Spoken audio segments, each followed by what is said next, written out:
Right now, the defense is presenting its case in the trial of Dr. Reynaldo Ortiz. He's accused of poisoning IV bags at Baylor Scott & White Surgicare in North Dallas. One of his colleagues died and 11 patients suffered heart problems.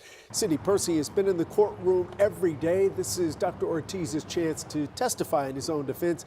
Sidney, is he going to take the stand?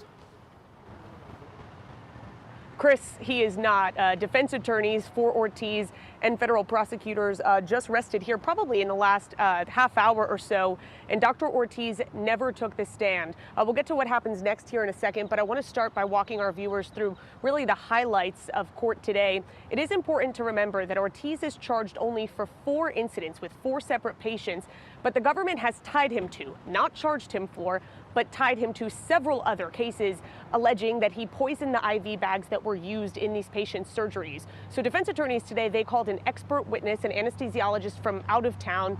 They called her to the stand today to have her review the medical records for all of those patients. And she painted a very different picture from the witnesses prosecutors called, basically providing alternate theories as to what could have caused some of these medical episodes for these patients during and immediately after their surgeries.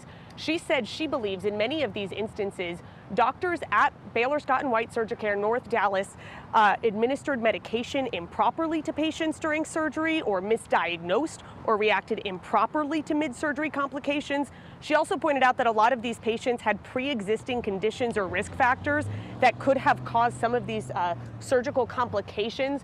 During her cross-examinations, prosecutors really pressed that witness, though, on facts that did not come up during her direct examination with Ortiz's defense attorneys. For example, they brought up the fact that one of these alleged victims, that investigators found a puncture hole in one of those IV bags that was used, and they also tested that bag, and it came back positive for epinephrine. Defense attorneys then called another witness to the stand, who a forensic chemist also from out of town, who examined this case, and she said she did not trust a lot of the methodology that was used in testing these IV bags, saying she didn't even believe for sure that that IV bag did test positive for epinephrine. So a lot to look forward to. Jurors are expected back here at 9:30 tomorrow. We are still waiting for closing arguments, but jurors should soon start deliberations, meaning we could get a verdict as early as tomorrow.